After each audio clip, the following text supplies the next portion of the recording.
Salut à toutes et tous. Actuellement, un grand nombre de clients de Microsoft utilisent quotidiennement Azure Kubernetes Service ou AKS pour publier leur application containerisée au format Docker sur des clusters Kubernetes gérés par Microsoft. Le point, c'est que tous ces clients ont une gestion manuelle, individuelle de ces clusters AKS et qu'il serait quand même idéal d'avoir un produit qui permet la gestion à grande échelle de plusieurs clusters AKS qui soient hébergés dans plusieurs abonnements d'un même tenant.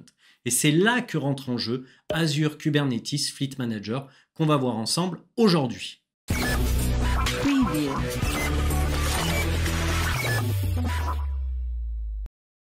Fleet Manager répond à 3 besoins concrets. Le premier, c'est de pouvoir orchestrer des mises à niveau de version et d'images de nœuds Kubernetes sur plusieurs clusters en fonction de groupes que vous avez définis. Et ça correspond à un déploiement en mode sans hub de Fleet Manager. Deuxième besoin couvert par Fleet Manager, c'est la possibilité qui vous est offerte de déployer une même apps containerisée sur plusieurs clusters Kubernetes. Et là, ça correspond à un déploiement de Fleet Manager avec hub. Troisième et dernier besoin couvert par Fleet Manager, la possibilité d'avoir un load balancer multi-région en couche 4, donc le fameux Azure Load Balancer, qui va vous permettre de répartir le trafic entre les différents clusters AKS qui seront rattachés au Fleet Manager. Et là aussi, il faudra déployer le Fleet Manager en mode hub. Par défaut, Azure va créer un Fleet Manager en mode sans hub, ce qui va vous permettre de joindre jusqu'à 100 clusters AKS en tant que cluster membre à votre fleet, mais d'un autre côté, ça va vous donner accès qu'à une seule fonctionnalité du service, à savoir l'orchestration des mises à jour sur plusieurs clusters membres AKS. Vous pouvez sélectionner le déploiement avec hub de votre Fleet Manager et dans ces cas-là, vous allez pouvoir répartir les flux des requêtes de vos utilisateurs entre plusieurs clusters membres AKS, mais ça nécessite deux choses. Premièrement, que les clusters membres soient soit dans le même réseau virtuel, soit dans des réseaux virtuels qui sont pirés entre eux. Et deuxièmement, qu'ils soient déployés avec la fonctionnalité Azure CNI. Quand vous utilisez cette fonctionnalité équilibrage de charge multicluster de couche 4, il faut savoir que vous pouvez exposer le service via l'adresse IP interne au lieu d'une adresse IP publique.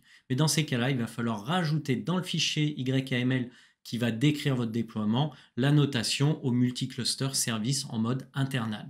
En mode hub, je vais pouvoir déployer la même application containerisée sur plusieurs clusters AKS membres de mon Fleet Manager, ce qui va me permettre de répondre à différents scénarios. Le premier, c'est j'ai un applicatif web qui doit être déployé dans plusieurs clusters pour assurer une haute disponibilité. Et ces clusters, ils sont dans différentes régions.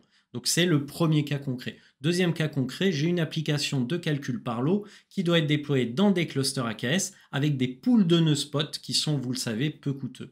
Et troisième exemple, j'ai une application que je vais déployer sur l'intégralité de mes clusters AKS. Notez que quand le Fleet Manager est créé, on ne peut plus switcher du mode hub ou sans hub une fois que vous l'avez défini.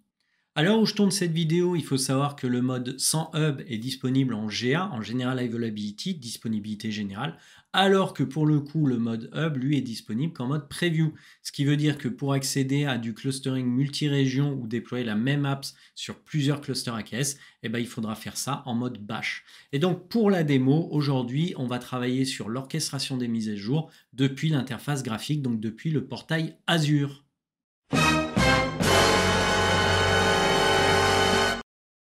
La première étape va consister en la création du premier cluster Kubernetes en North Europe. Donc dans la marketplace, je choisis Azure Kubernetes Service, je clique sur le bouton Create. Là, je choisis mon ressource groupe de destination, donc RGDemo ATT. Et le premier cluster, je vais le nommer AKS1 et la région North Europe. Toutes les autres options, je vais les laisser par défaut dans les différents onglets. Par contre, regardez rapidement dans l'onglet Networking, on voit qu'on a Azure CNI qui est coché, ce qui va me permettre, si je veux, de bénéficier des fonctionnalités à base de hub de mon Fleet Manager. Je n'ai plus qu'à cliquer sur le bouton Review and Create et le bouton Create pour démarrer la création de mon cluster Kubernetes. Je vais renouveler l'opération pour créer un deuxième cluster Kubernetes nommé AKS2. Mais cette fois, je le sélectionne en West Europe.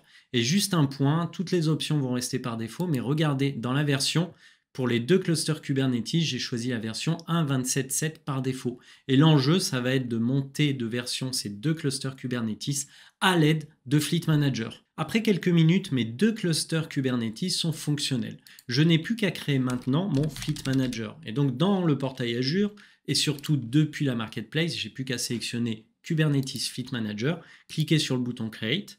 Donc la première chose, c'est que je vais devoir le nommer, mon Fleet Manager, et je vais l'appeler Fleet Manager tout simplement.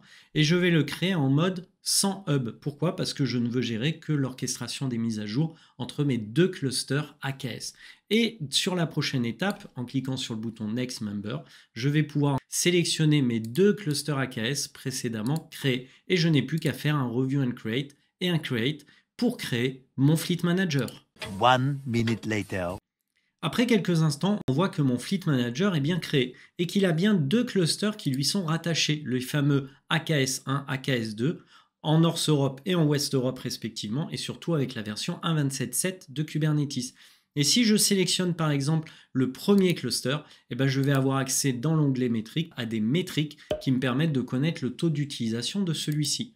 Je peux aussi assigner ces deux clusters à un même groupe, par exemple production, ce qui va me permettre de les soumettre à la même séquence de mise à jour. Sachez que dans Fleet Manager, un cluster AKS ne peut être membre que d'un groupe de mise à jour, en l'occurrence production, mais d'un autre côté, vous l'avez compris, un groupe de mise à jour peut contenir plusieurs clusters AKS. En cliquant sur Multi-Cluster Update, je vais pouvoir créer un run. Alors qu'est-ce qu'un run? C'est tout simplement ce qui va me permettre d'orchestrer les mises à jour de mes groupes de clusters depuis Fleet Manager.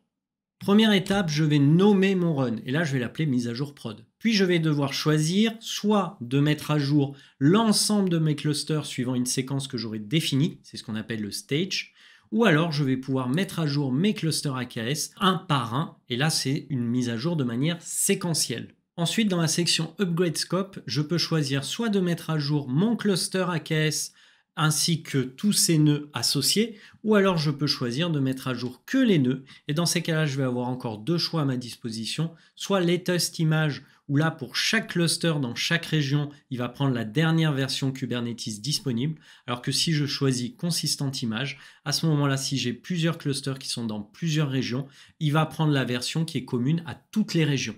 Dans mon exemple, je vais choisir Kubernetes version et là, je vais choisir la dernière version à disposition, la 1.28.3.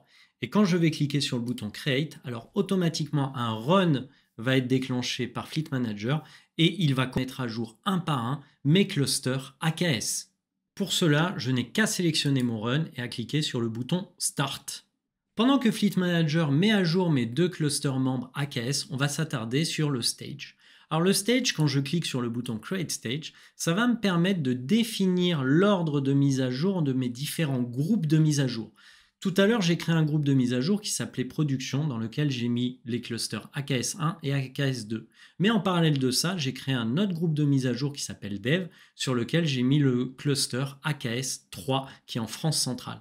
Et là, ce que ça va me permettre de faire, c'est qu'en sélectionnant mes groupes de mise à jour, je vais pouvoir définir la séquence de mise à jour de mes différents groupes. Par exemple, je vais dire je commence par la Dev et je finis par la prod. Je vais même pouvoir ajouter une pause entre deux upgrades de mes groupes de mise à jour, par exemple d'une heure, d'un jour, une semaine, un mois, etc.